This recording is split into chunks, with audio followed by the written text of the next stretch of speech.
Uber Eats has completely stopped caring about drivers in these situations. You accept an offer. You spend your time and effort and gas driving to the restaurant. When you get there, poof, no order. It doesn't exist. Either they say someone picked it up or maybe someone stole it. Or the restaurant or the business, they can't even make the order. And now, to make it worse, Uber Eats doesn't even care. They quit reimbursing drivers for a cancellation fee. So you've completely wasted your time. You've expended gas, wear and tear on your car for what? Nothing. And then it gets worse. I mentioned cancellation rate. Do you know if your cancellation rate goes up too high, you could even get deactivated? This is completely unfair. And it's something that we're not even at fault for because it was completely out of our control. But we as drivers, we pay the price for that. Well, this happened to me again at a liquor store.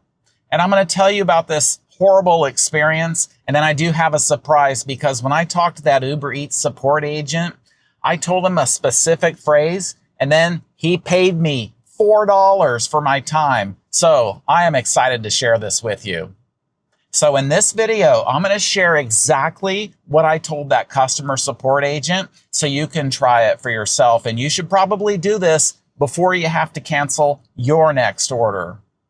Because of gas prices going up, especially here in California, the last thing that drivers need are more unpaid orders. But more on that in a little bit. Let's get into, I'm going to share exactly what happened with this order. So the offer came in $5.46 and it was 3.1 miles, a liquor store. And I couldn't tell how many items, but right there, my minimum is $5 and I try to keep the orders to less than 4 miles. So I have 8 miles round trip. This was a good order, barely, but I took it. Then when I got there, I was so happy. This customer, she ordered 1 bottle of wine, and this will play into it here in a second. It's a Tisdale Pinot Grigio, 750 milliliters. I looked online a little bit later. It's a roughly $4 bottle of wine, so keep that in mind. Sure enough, when I got in that liquor store, I went in and the worker there told me that he did not have that specific bottle of wine and that he couldn't substitute it because it's only $5. So, being a good Uber Eats driver, just like you are, I contacted the customer and I told her, I said, the liquor store does not have this on a suitable sub at this $5 price. He asked me to cancel this order. I'm so sorry, Russ.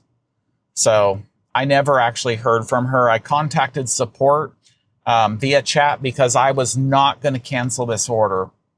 I found it is well worth my time, and I'm going to get to that in a second here. It's well worth my time to chat with the agent. That way there's a record of what took place.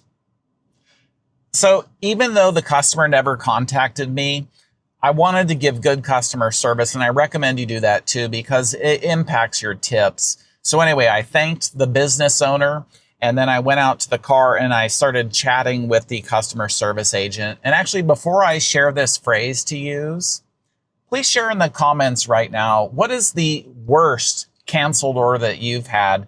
And did you get paid for it? Please share that. This is going to help verify and validate that everything I'm telling you is true, and that especially of drivers of any experience level, this kind of stuff does happen. And so thank you for doing that. That's going to help all the drivers who see that. All right, let's get into what I chatted with here with this agent, because I've been doing this going on 8 years. So I know what's going on and it's so frustrating. So here you go. And I'll put it up on the screen for you. When I told the agent what was going on, I said the owner wanted me to cancel it. And here's where I got the money. I said, it's sad because now I won't earn any money, as Uber is notorious for not paying for cancellations. And of course, my cancellation rate goes up even though it's not my fault and I already drove here. So try this phrase. After I did that, the agent wrote back and he said, I do apologize for the inconvenience this has caused you. Russell, would it be fine if I put this on a chat, this chat for 3 to 5 minutes and call a customer? Well, anyway, I said, of course. And then he said, just a moment, please.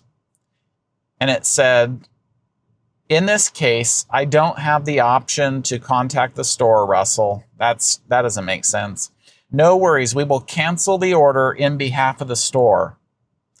And so we waited. And sure enough, the cancellation came through and I saw the nice red triangle there. And then I don't think I have the chat right here, but he did say that he would give me a $4 payment for my time and my effort. And I appreciated that. And I told him, thank you.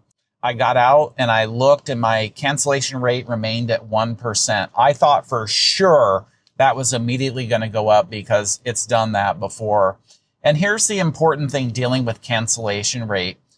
When we accept an offer, we're committing that we're going to do our job. So if we cancel it for any other reason, then it's going to count against us. Our acceptance rate doesn't matter.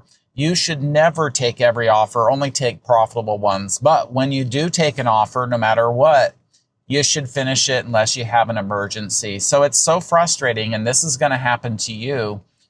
If you just cancel the order on your own and you don't involve the customer support agent, there's no record of the delivery of the proof of what actually happened. And so it's so easy that UberEats can and will count this against you. And eventually, if your rate gets too high, you're going to get deactivated and not make any money.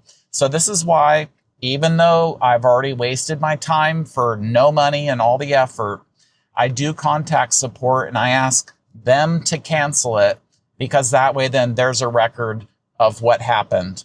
And it's better to use chat because you can access your messages here in the app. And so at least you'll have a record of what happened. If you call them on the phone, yeah, you'll talk to them, but are they going to take the effort to go back and listen to a recorded line? And who knows how long that lasts for. So chat with the agent. That way you have screenshots of everything. And UberEats, they may still count it against you on your cancellation rate, but at least if they deactivate you, you have some information, some documentation to prove what happened. And that's the best way that you can protect yourself. And this specific liquor store, I've been there before. They've had some really high paying offers. I'd say about half the time there's some issue and it doesn't go smoothly. And I don't know what the deal is. So this has happened to me at McDonald's a handful of times as well, where there's some really high paying order and I grab it in a second. And then when I go there one time, I don't know what it was. They actually didn't even give me the chance to try to say, I'll pay for this order and go deliver it. It was that much money. I think it was like $30 and not that much food. But I think at some point there was a problem and they either canceled it on their end because it just disappeared. And then other times I had an order from McDonald's and it said something like one thing of French fries. And obviously that's strange. So I actually don't know if a driver stole those orders sometimes, or maybe the customer came and stole them and picked them up. Who knows? Or maybe it's just some other form of fraud. But you're going to find in time it does happen infrequently. And when it does now, you can use this phrase specifically and get your own $4 payment. So you should seriously try that. And always remember, use the customer support agents because you want to have documentation to prevent you getting deactivated. There are so many hassles when we're out there trying to just make some money. These cancellations, that's a small part of it. Here in California, gas prices have been going up, and that's increasing my expenses. We need to actually increase our income and definitely not our expenses. If you're struggling with high gas prices, I want you to know that I've made a video going over some profound details. And again, I live in California, so you can imagine what am I going to come up with for that. But I've made this video to help you deal with the prices that are going on right now and some practical steps that you can do to remain profitable. So watch that video next, and I'll see you there.